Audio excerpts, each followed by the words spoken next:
Hello, and a very pleasant welcome to Theodore McCormick. There you go! We're looking at a program that we're just producing. Welcome to Lawrence County, and the first edition of that, Friday, April 16th. And this is Theodore McCormick. And Theodore, welcome to Lawrence County, Newcastle, and I'm going to put that right there for you. All right, thank you. Now, Theodore is from Dallas, Texas, and he is a game designer. Tell us a little bit about the game designing. Oh, sure. So, game designers, essentially what we do is we come up with the fundamental game that you play, whether it's Scrabble, whether it's Wordscapes, whether it's Doom or Call of Duty. Our job is to basically come up with the systems that create the fun that you play, based on the things you like. And we're talking about the things you like. And, well, how did you like Lawrence County? Well, so far I've loved it. This is just the nicest little old place in Pennsylvania. Back where I'm from in Dallas, a lot of our city is new, built in the 30s kind of area. But here you can see all sorts of history. I've been staying in the Belladonna Inn just to get a taste of it. Now, there is a great place, the Belladonna Inn, and let me explain to you. The person that originally lived in that structure was the Lieutenant Governor of Pennsylvania. The Lieutenant Governor, you're not... Wow, that's amazing. So, just to give you an idea of where you're staying, and we're broadcasting from the beautiful Majestic, and we're very fortunate as to hear some people, you might have heard of him, Harry Truman. Harry Truman. He stood here. And, Joe DiMaggio. Joe DiMaggio, no kidding. He was here. Oh. Now, let's talk about the Belladonna Inn. Sure. What do you think of that? Well, I've been staying in the, I believe it's the Black Orchid room. It's a Victorian-style room. And what's really awesome there, it's got a clawfoot tub. It's got one of those showers, a little bit like an old phone handle. You know, you sit in it and you have to pour it over you. That was fun to figure out. Upper body strength you need to get out of those kind of tubs, you know what I mean? But no, it's been fascinating. It has all the original wood. It has these wonderful curtain beds and breakfast every morning, something different every day. You know, those people are fantastic with the food that they prepare. I've been there several times, and I really, really enjoyed their food. And while we're talking about food, right down the street from the Belladonna Inn is Hazel's. Yes, Hazel's Diner. So I got to have liver and onions at Hazel's Diner. And I tell you, I haven't had liver and onions like that in about 25 years. It really, the food here, I've always said the food in Newcastle is amazing. And one of the other places that we talked about that you had gone was the Crane Room. Yes, the Crane Room. So, and unfortunately, I'm in town for my grandmother's funeral memorial, which we had at St. Mary's, just down the street. But then afterwards, we had a luncheon with all of the family in the Crane Room, just down Wilmington, I believe the street's name is. Wilmington Road. And the Crane Room is a really interesting place. I really enjoy it. They're very hospitable. They put us up real easy. And it looked like they make their own beers, so I haven't tried them yet. I do want to. Yes, they have craft beers on tap. And they're a proud sponsor at Lawrence County 45 Weather. And they do a lot of great things out there. Matter of fact, Donald Trump, his entourage had gone out there. Mike Kelly, who is our congressman, has been out to the Crane Room. And it's been fantastic to be able to go in there and you see a lot of different things. Now, with that, one of our spots that is a nice art center is the Hoyt. Oh yes, the Hoyt Art Center in the old Hoyt Mansion, if I'm not mistaken. Yes. So today my uncle Claude Marangoni, who's lived here his whole life, and his family's lived here his whole life, showed me around town, showed me how the town has changed, what was the Mansion District where he lived. And he took me to the Hoyt Mansion to see some of the art there, where he had himself taken classes. And it was really nice to see regional art from artists in the area, as well as those brought in from out of town. It's really, really beautiful place. Different kinds of pottery, ceramics, statues, everything. Now, going on right now is their mini masterpiece series, which at 4 o'clock on Saturday, the 17th, it has to be in by then, and they have a lot of great regional art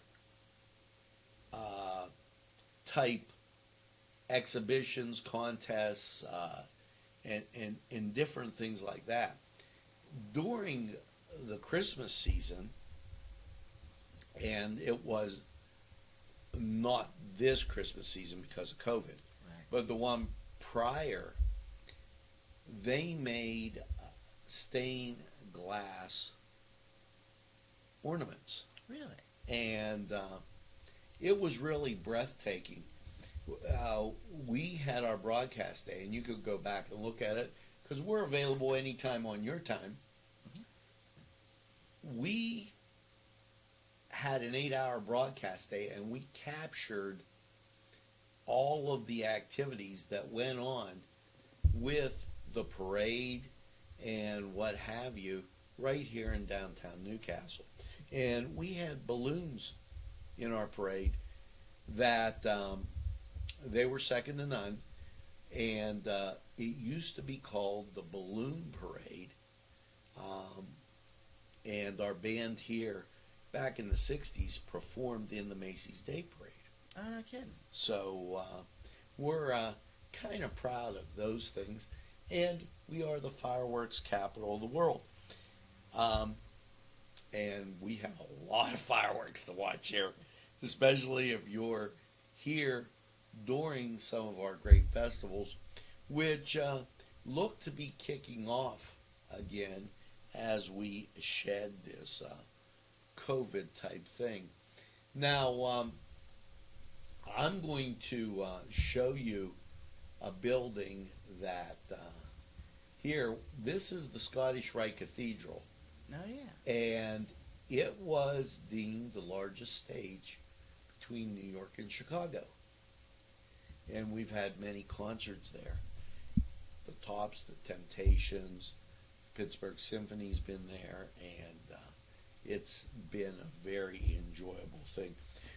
Now, tell us, with some of your travels, what are some of the things that that really, well, you may mention a St. Mary's Church, so let's talk about that first. Sure. So St. Mary's Church is more or less, I would say in ignorance, maybe call it a cathedral. It's a really, really nice, like large, tremendous Catholic church with these great stained glass windows with golden filigree on the insides. The churches in Dallas are a little bit more, I would say modern in the worst way. Just a little bit more serviceable and pragmatic, but not nearly as beautiful. Like you walk into St. Mary's Church and you see, the glory of God, so to speak, and you're just swept away. And the acoustics, everything. We had that organ in the back. We had Silent Night sung from us in there, and it was heartrending. It was wonderful. Now, that's a takeoff on the Cathedral of Notre Dame in Paris. And when you get a chance to look at it from the top down, you'll see that it's set up in the form of a cross. So it is based on Notre Dame. Yes. Okay, I wanted to say that, but I didn't want to look foolish on camera. Yeah. So it looks a lot like Notre Dame. Yeah. They don't have the flying buttresses in the back. Right. But St. Mary's was the first Catholic parish in Newcastle, And it actually started out across the street Okay. in a Methodist church and then moved to the present location. And that was built around the 1925, 1926 type time. Okay, the 20s. Now, at that time, I don't know how much you like swimming, but there were only 2 indoor swimming pools in the country. Really? And do you know where they were located? Well, I know for a fact, because of my Uncle Claude, that one of them was in a mansion down the street. Well, yeah, the Olympic-sized pool was in the George Washington School Really? now, and just previous to George Washington being built, and I mean a year, they built the Ben Franklin Junior High School, which is now LCAP, and the pool inside there was just a little bit short of Olympic size. No kidding. But the pool at George Washington was an Olympic-sized pool. We host other things that, and you being from Texas, football very big in Newcastle. Oh, yeah? That's good to hear. We had one of the first in the country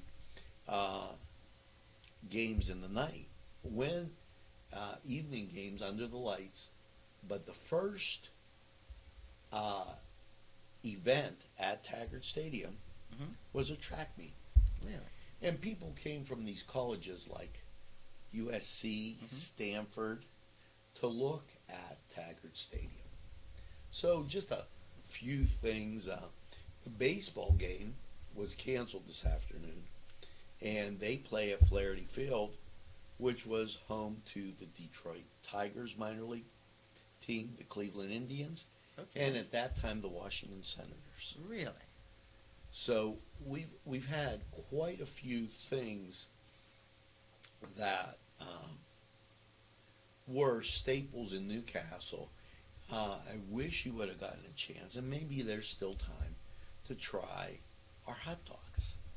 I should make time to do that. Yes, they have chili, and the chili is spicy, and of course, and we were known for our hot dogs as well as our fireworks, and some of the great things that are about Lawrence County. The Amish are out towards New Wilmington and that area. Now that's been interesting. I've never seen the Amish directly before. We saw some going up Wilmington toward the Crane Room, actually. Right. Yeah. And in I think we saw an Amish couple in a Dollar General as well, which is interesting. Right. Now, Westminster College is located in New Wilmington, and it's one of the older schools in the area, and it boasts a liberal arts curriculum, and has a lot of people that have done rather well that are from Westminster College. Now, did you get the opportunity to see the Warner Theater? I've not yet seen the Warner Theater. The Warner Theater, Warner Brothers, starting here in Newcastle.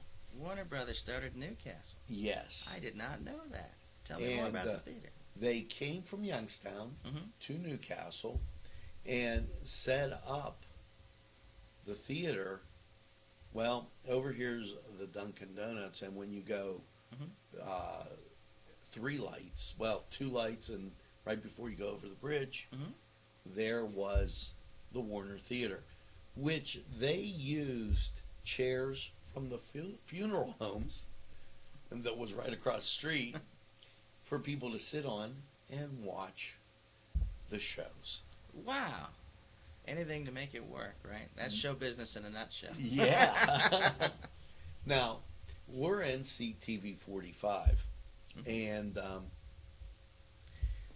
WKSD is the AM radio station here, and the ST stands for Samuel Townsend. And I kind of honor that individual. He was known as the Skipper. He was in World War II. And from Rochester. He actually lived in this building. Did he? And his kids went to North Street School.